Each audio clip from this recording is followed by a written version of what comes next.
이제 선포되는 하나님의 말씀 가슴으로 받으시며 많은 은혜 받으시는 여러분 되시기를 축복합니다. 저의 장인 어른은 어부이십니다.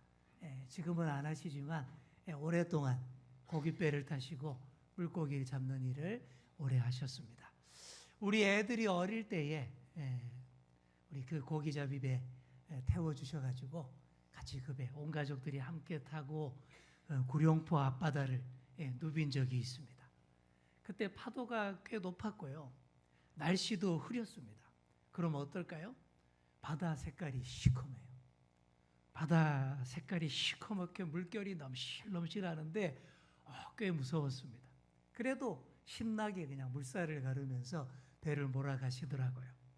한참 가다가 우리 장인 어른께서 당시 초등학생이던 우리 딸들어 배의 방향타 핸들을 맡겼습니다.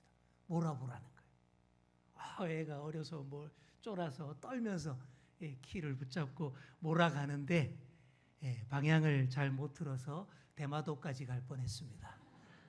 잘 돌아왔고 재밌게 보냈습니다. 배 타는 거 재밌고 좋아요. 낭만적입니다.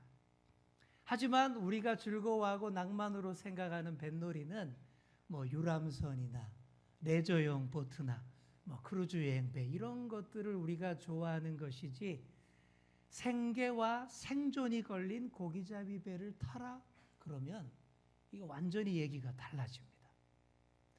예수님 당시 갈릴리에서 고기 잡던 어부들의 삶이 어땠을까요?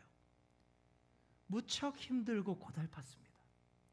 주로 밤에 고기를 잡았어요.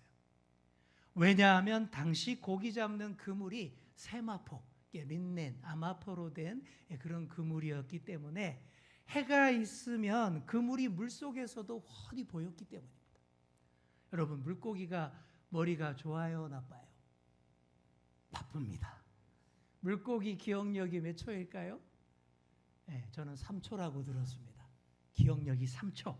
방금 낚시에 걸려서 입 찢어져 가면서 겨우 빠져나와 놓고는 금세 또 3초 만에 그 미끼 또 문다라는 것이죠.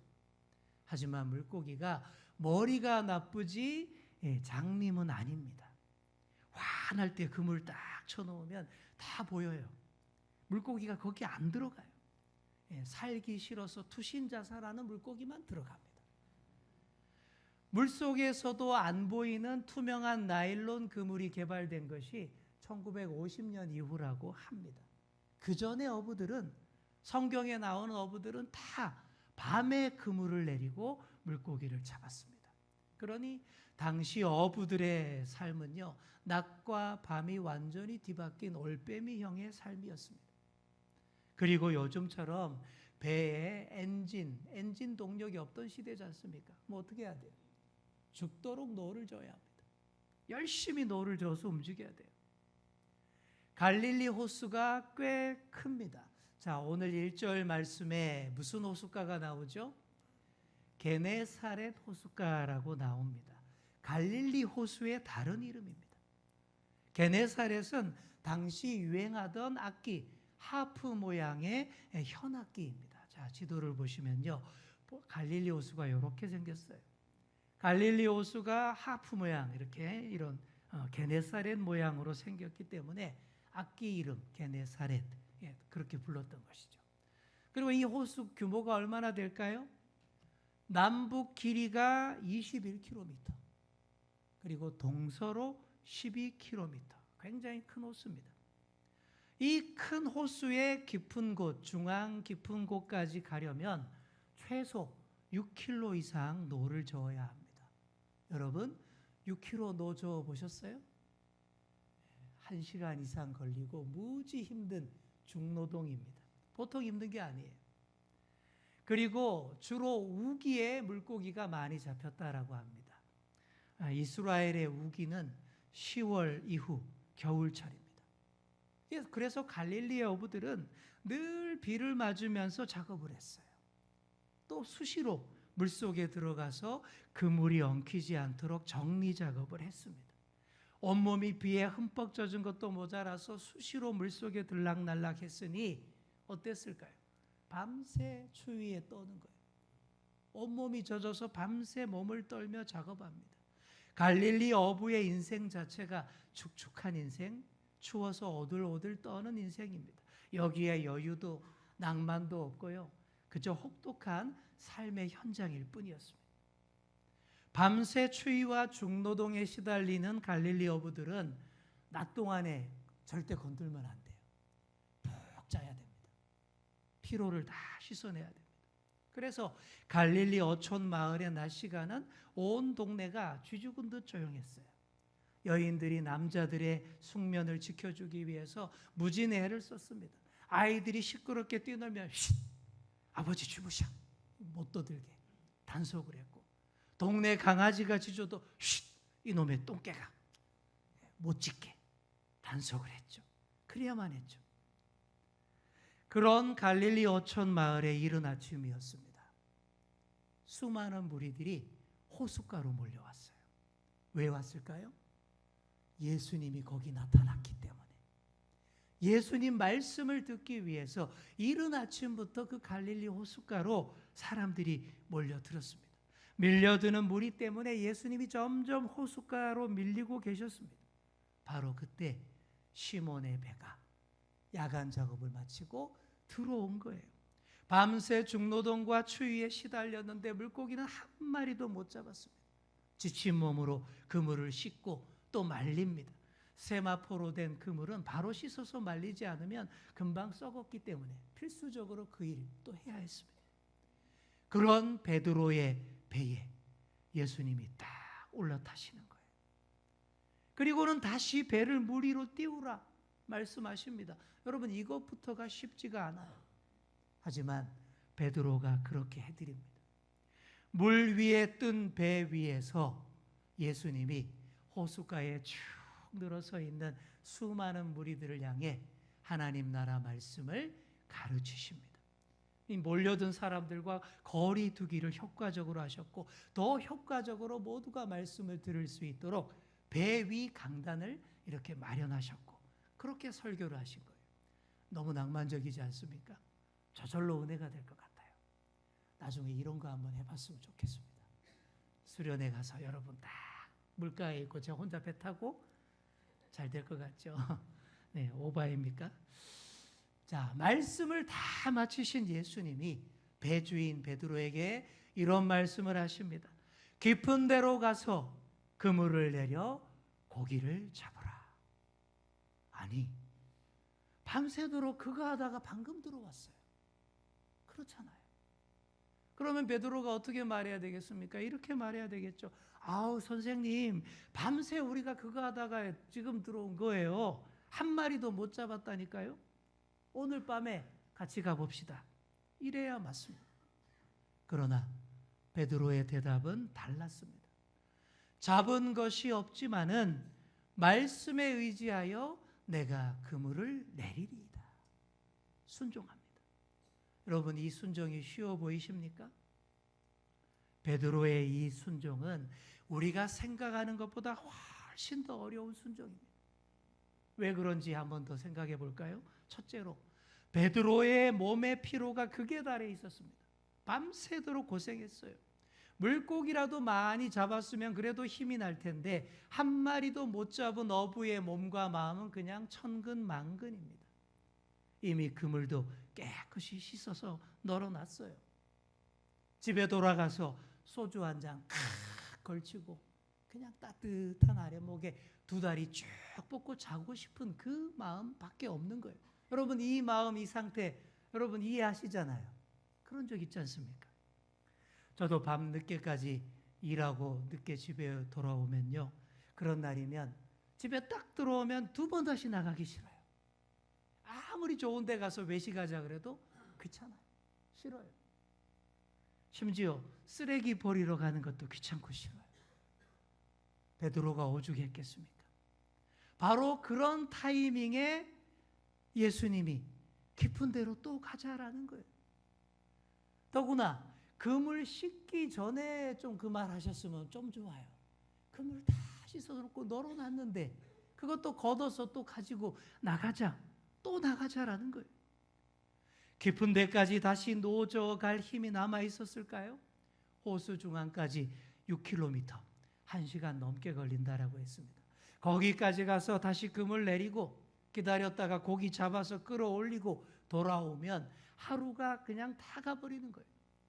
수십 년 동안 낮과 밤을 바꾸어 살아온 베드로에게 이거는 감당 못할 체력 소모입니다.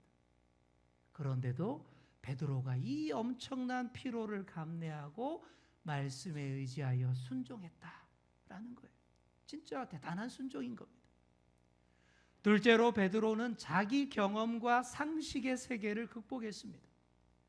예수님이 깊은 데로 가자고 말씀하신 시간은 아침입니다. 상식적으로 아침 그 시간에는 깊은 곳에 고기가 없어요.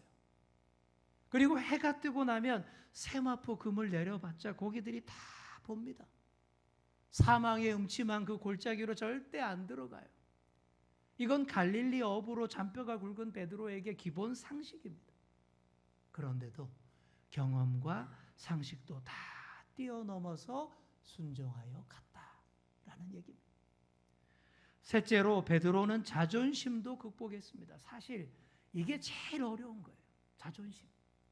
우리가 다 자존심이 있지 않습니까?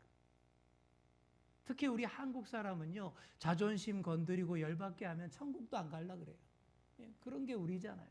이게 자존심에 살고 죽는 인생들 아닙니까? 여러분, 베드로 자존심 없었을까요? 베드로의 자존심 뭐겠습니까? 물고기 잡는 데 있어서는 내가 최고야. 이 자존심이에요. 다른 분야라면 몰라도 물고기 잡는 일만큼은 내가 최고야, 내가 전문가야, 이런 자부심, 자존심 있었어요. 그런데 그런 베테랑 어부에게 예수님이 오셔서 훈수를 듭니다. 예수님이 무슨 출신이시죠? 목수 출신입니다. 어부에게 목수가 와서 야, 물고기 그렇게 못 잡냐? 이렇게 해. 훈수 둔다. 이거는요, 몸과 마음이 다 지친 어부의 자존심까지 다 무너뜨리는 일입니다. 미국에서 어느 한인 교회를 목회하시는 목사님 얘기입니다. 그 교회에 나온 지 얼마 안 된 새신자 성도님이 목사님을 찾아와서 이러더라는 거예요. 자기가 한국에 있을 때 웅변학원 강사였대요. 목사님, 일주일에 2시간만 내서 저한테 오세요. 그러면 제가 목사님을 탁월한 설교자로 만들어 드리겠습니다. 그 얘기 듣고는 목사님이 자존심이 엄청 상했대요. 아니, 웅변과 설교가 분명히 다른데 전혀 신앙도 없는 분이 설교를 가르치겠다. 그 얘기잖아요. 바로 그런 겁니다. 하지만 베드로는 가장 어려운 자존심의 문제도 넘어섰습니다. 오로지 예수님 말씀 믿고 젖 먹던 힘을 다해서 깊은 데로 노를 저어 갔습니다. 여러분 생각해 볼까요? 베드로가 어떻게 이런 어려운 순종을 할 수 있었을까요? 저는 묵상하면서 이해가 안 되는 부분이 그겁니다. 뭐가 있길래 이렇게 순종했을까? 오래도록 왜 그랬을까 고민했지만 다른 답이 없더라고요. 사랑입니다. 이렇게 만들 수 있는 힘은 사랑밖에 없어요. 베드로가 예수님을 많이 사랑했나 봅니다. 아직 예수님의 제자는 아니에요. 이제 부름받는 거예요. 하지만 이미 자기 장모님의 병을 고쳐주신 예수님의 은혜를 깊게 경험했고 또 예수님의 말씀을 많이 듣고 있었습니다. 또 자기 배 위에서 말씀하시는 예수님의 설교 귀담아 들었던 거예요. 예수님을 향한 존경과 사랑이 무르익었던 겁니다. 진짜 사랑하면 다 순종합니다. 진짜 사랑하면 다 움직입니다. 저도 무지 피곤한 날 정말 귀찮고 싫지만 우리 아내가 여보 쓰레기 좀 내줘요. 그러면 두 말 않고 나갑니다. 왜요? 사랑하니까요. 그러는 거예요. 또 나가면서 또 싫은 표정하면 우리 아내님께서 심기불편해 하실까 봐 아주 표정을 밝게 해서 정말 행복하다는 듯이 나갑니다. 그러면서 아내를 내조의 여왕으로 생각합니다. 내조의 여왕. 여보 쓰레기 좀 내줘. 여보 밥값 좀 내줘. 여보 이모티콘 샀는데 그거 값 좀 내줘. 내조 잘한다 생각하며 나가요. 뭐든 사랑하는 만큼 생각하고 움직이는 것입니다. 또한 진정으로 사랑하면 나의 경험과 상식과 자존심도 다 뛰어넘어서 깊은 데로 갈 수 있습니다. 내 경험과 상식으로는 도무지 이해가 안 되지만 그래도 사랑하는 이의 말을 믿고 움직이는 거예요. 무슨 깊은 뜻이 있겠지 믿고 움직입니다. 그렇게 말씀에 의지하여 깊은 데로 그물을 내리게 하는 거예요. 얕은 물가에서 찰랑찰랑 얕게 가볍게 놀지 않고 더 깊이 있게 나아가게 하는 힘이 바로 이와 같습니다. 사랑하는 성도 여러분, 우리 예수님 사랑하시지요? 사랑하는 만큼 순종하시고 움직이시기를 바랍니다. 오늘의 우리가 참 피곤하게 살아요. 회사 생활, 직장 생활도 참 피곤하고요. 자영업 운영하는 것도 참 피곤합니다. 그런데도 아침 일찍 주일 아침에 이렇게 일어나서 예배에 참여하시잖아요. 온갖 피곤한 일 다 하면서도 새벽기도 나오시는 분, 수요 예배 나오시는 분들 계시고 주일에 나오셔서 온종일 또 봉사하시잖아요. 다 사랑하시는 만큼 하는 겁니다. 이렇게 사랑하여 움직이시는 분들에게 만선의 축복이 임하는 줄 믿습니다. 오늘 맥주 감사절 지키고 있는데 전반기 동안 우리와 함께 하신 주님이 하반기에 더 크게 축복하시고 만선의 축복 허락하실 줄 믿습니다. 우리 옆에 계신 분께 한번 이렇게 말해주겠습니다. 사랑하는 만큼 움직이며 순종합시다.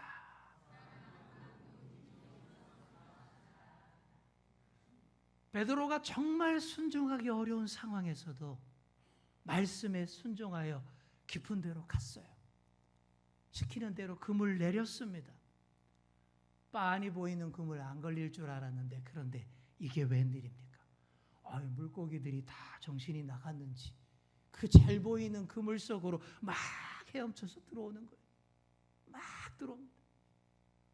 너무 많이 잡혀서 끌어올리는데 그물이 막 찢어져요. 다른 배에 손짓해서 도와달라고 합니다. 같이 동업하던 야고보와 요한입니다. 그들도 이걸 보면서는 무지 놀랍니다. 한 배로 되지 않아서 두 배로 나누어서 가득 끌어올립니다. 만선이죠. 만선의 대박인데 두 배의 만선입니다. 당시 기준으로 2주 동안 잡을 수 있는 물고기 그때 다 잡았다라는 그런 얘기를 하는 거예요. 이걸 보고는 베드로가 정신이 번쩍 듭니다. 예수님 앞에 무릎 꿇고 이렇게 고백합니다. 우리 다 함께 8절 말씀을 같이 화면 보면서 읽겠습니다. 8절 시작.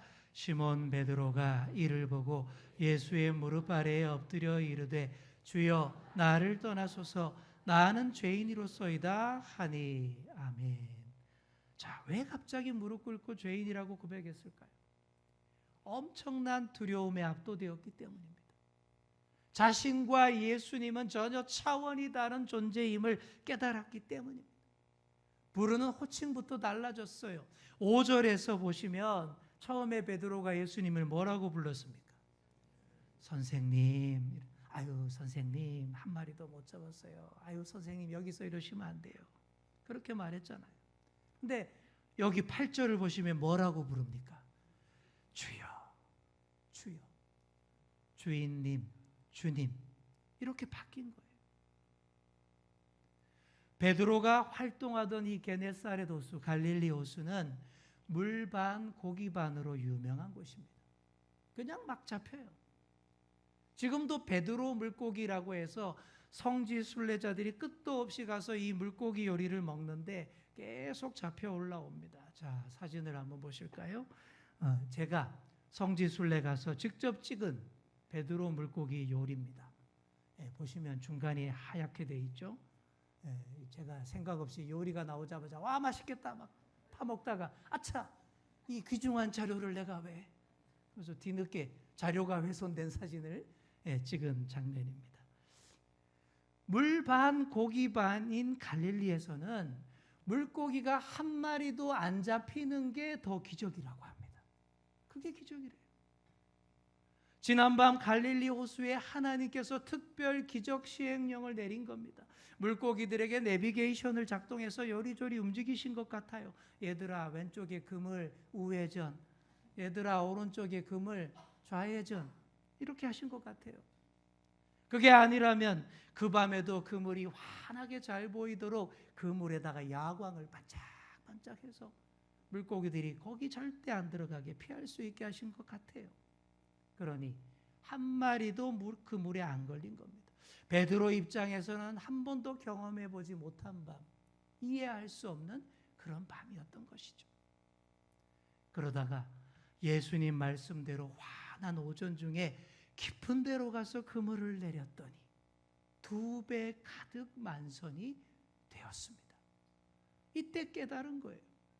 와, 내 앞에 계신 이분께서 다 하신 일이구나. 세상의 어떤 존재보다 가장 높고 거룩하신 분이구나. 그 순간 그대로 무릎을 꿇을 수밖에 없었던 거예요. 죄인인 내가 감당할 수 없사오니 주여 나를 떠나소서. 이렇게 된 겁니다. 자, 우리 옆에 계신 분께 이렇게 말해 주겠습니다. 다 주님께서 하시는 일입니다. 아멘. 겸손하게 무릎 꿇는 베드로를 향해 예수님이 뭐라고 말씀하십니까? 10절 하반절을 보십시오.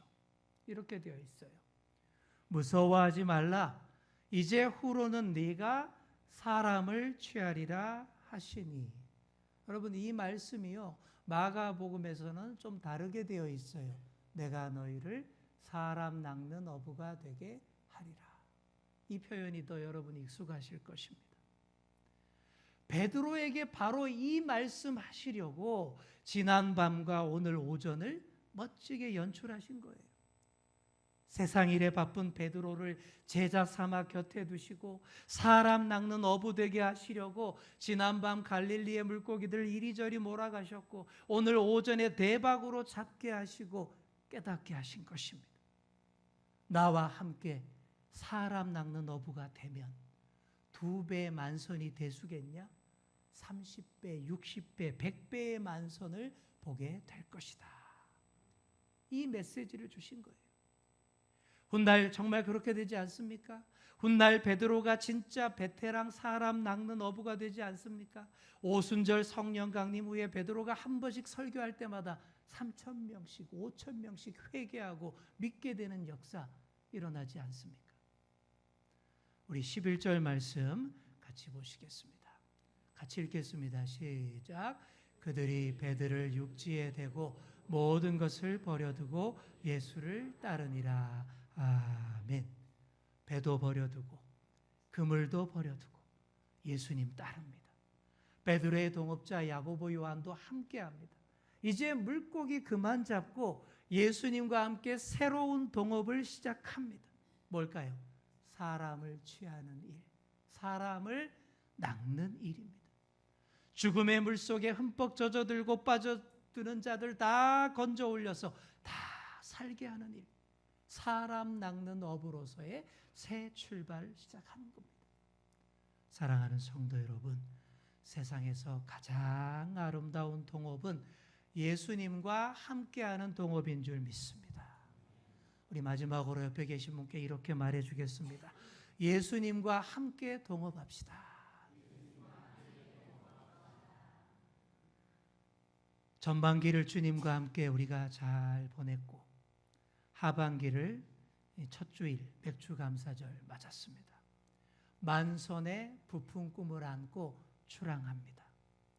어떤 환경에서도 사랑하는 주님 말씀에 순종하셔서 깊은 데에 금을 내리시는 그런 저와 여러분 다 되시기를 축복합니다. 얕은 물가에서 더 이상 찰랑찰랑 얕게 가볍게 놀지 마시고 깊은 물속에다가 깊이 금을 내려보시기 바랍니다. 2배 만선의 축복이 있을 줄 믿습니다. 그렇게 2배 만선으로 충만한 하반기가 되기를 주의 이름으로 축원합니다. 기도하겠습니다. 주님, 맥주 감사절로 지키며 하반기 만선의 부푼 꿈을 안고 힘차게 출항합니다. 어떤 어려운 환경에서도 주님 말씀에 의지하여 깊은 곳에 가서 그물을 내리는 저희들 되게 하시고 2배 만선의 복을 받아 누리는 저희들이 다 되게 하여 주옵소서. 감사드리며 예수님의 이름으로 기도드립니다. 아멘.